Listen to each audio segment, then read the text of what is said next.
Welcome to the Cardiology Billing Partners review of key 2012 cardiology code changes. The following presentation is the sole property of Cardiology Billing Partners and Claim Care Incorporated. We hope that you'll find the information to be informative and to help you maximize reimbursement. The presentation today will be delivered by Sandra Renfro, Supervisor of Billing and Coding for Cardiology Billing Partners and Claim Care Incorporated. Sandra? Thank you, Susan. Okay, most of the coding changes for 2012 are going to be in the pacemaker and the defibrillator sections. There's going to be a total of 24 codes impacted. 1 code has been deleted, 9 new codes have been added, and 14 codes have been marked with a change symbol on it. So today we're going to start the presentation with the pacemaker and the defibrillator code changes.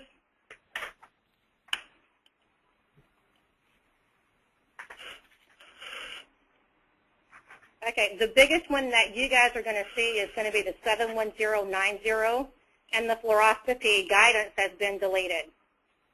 You're not going to be able to bill that with any lead insertions, lead replacements, or lead revisions.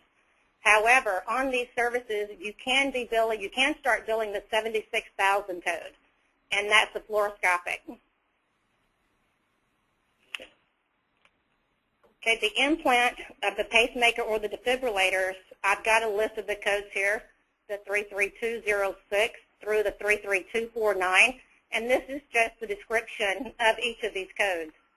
Now, with the ICD implant, the 33249, you can bill the 93641, and that is the defibrillator threshold testing.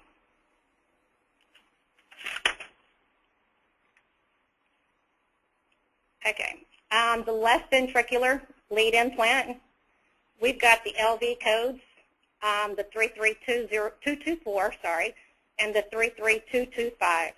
The 33224 is going to be adding the left ventricular lead to an existing generator. And the 33225 is adding the LV lead to the new generator. And the codes this year have been changed to include the pocket revision. Now, the pocket revision is still going to be billable with other procedures, so we just need to keep that in mind. Okay, the next couple of pages are going to be, there's no changes to any of those codes. So you can still bill the temporary pacemakers, upgrades, the single leads, and the dual leads. The device implant leads, explants, device management, program evaluation, remote monitoring, and the physiological, and interrogations.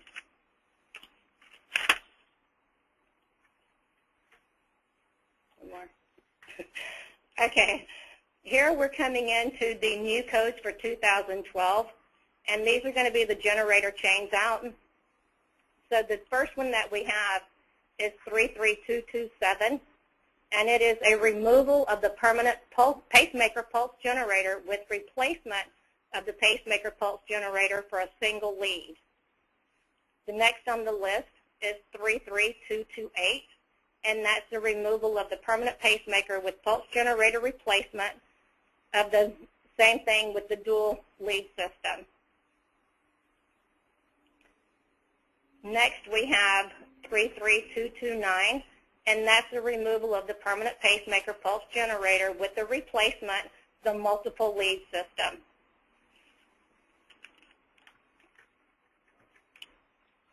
On the defibrillator changeouts for the ICDs, the 33262 is the removal of the cardioverter defibrillator generator with the replacement of the single lead with that. The 33263 is the removal of the defibrillator pulse generator, replacing it out with the dual lead system. And finally, the 33264 with the multiple lead system.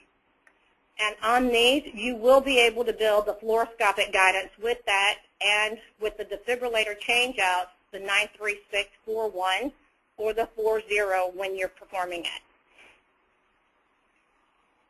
Okay, Next, we have the generator change-out and the new right atrial, right ventricular lead. If a right-sided lead is implanted at the time of a generator change-out, you would not report the new generator change-out codes. Here you would report everything that is being removed, the generator or the pacemaker or the ICD, the electrodes. On this, you would report the skin-to-skin system implant for the portion of the case. So in this case, if you're inserting the leads, a brand new one, the 33206 through the 33208 for the pacemakers, and then the defibrillators, the ICD. So you would be able to report the pocket revisions on these.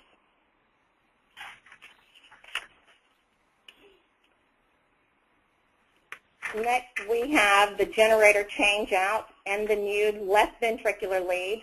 This one does not include the right atrial or the right ventricular lead.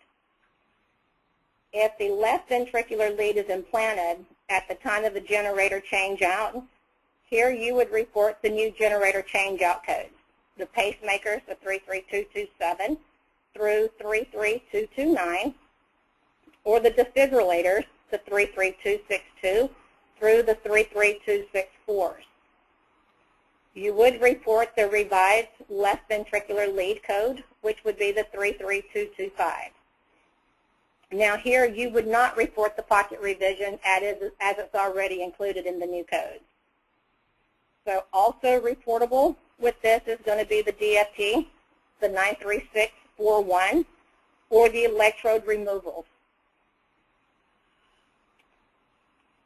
Next, I'm just going to go over a couple of the billing guidelines for the information that I've covered so far. And on the initial implant, there's no more fluoroscopy that we're going to be able to bill for. Last year and the years prior to that, we've been getting, I think it's been like a $13 reimbursement with that. This year, being that there's not any, you'll only be able to bill the fluoroscopy, the $76,000, and that might be an $8 reimbursement, depending upon the payer. A skin-to-skin implant is reported if the physician implants a new generator and at least one lead on the right side of the heart. And the lead extraction is always billable with the new generator change-out code. The left ventricular lead implant is billable with the new generator change-out, and the pocket revisions is not billable with any left ventricular codes. And again, the fluoroscopic guidance is only billable if you do not do anything with the lead, implant it, explant it, or any revisions.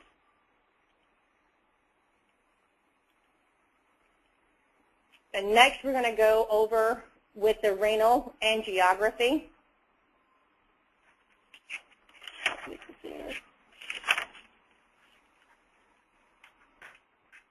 Okay, actually go back one. Okay. Well, actually, I'll just go over a little bit of the renal anatomy. So we've got the left and the right side of the renal arteries originate directly from the aorta. Each of these is a first-order catheter position. Each of these arteries bifurcates. Origin of the superior branch and the inferior branch, and each branch is a second-order catheter position. Some patients actually might have an accessory, which is an extra renal artery. These also originate directly from the aorta, and they're referred to as poles. The top one is a superior pole. The bottom one is the inferior. And these arteries may bifurcate as well. And the first and the second order catheter positions apply.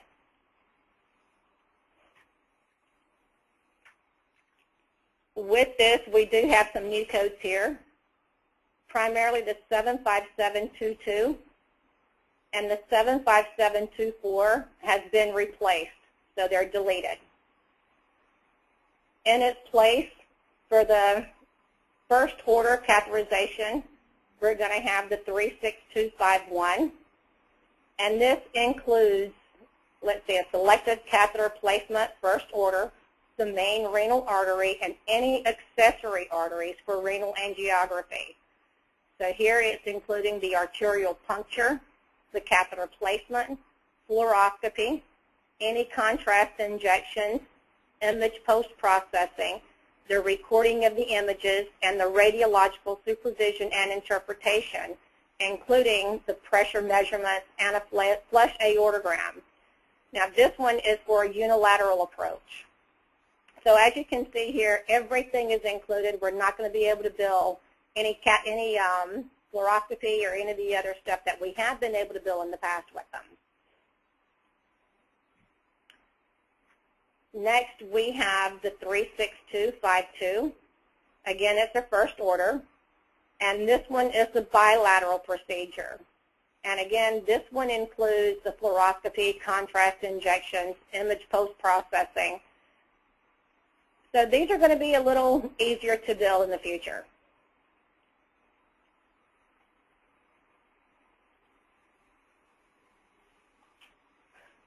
And now we're going to start with the second order positions. We have the 36253. It's one or more second order or higher renal artery branches. The renal artery and any accessory renal artery for an angiography. Again, this includes the puncture, catheter placement, fluoroscopy, the injections, oh my God, radiological supervision and interpretation, pressure measurements, and again, this one is the unilateral for the second order. 36254, the super selective catheter placement, again, one or more second order or higher renal artery branches, and any accessory renal artery for the angiography. This is the bilateral procedure. And again, this one includes everything, fluoroscopy, etc. Get a little tongue-tied here. On the reporting guidelines for these, you would not report the second order with a first order on the renal angiography. The 36254 is only billable if a second order or higher catheter positions on the left and the right side are documented.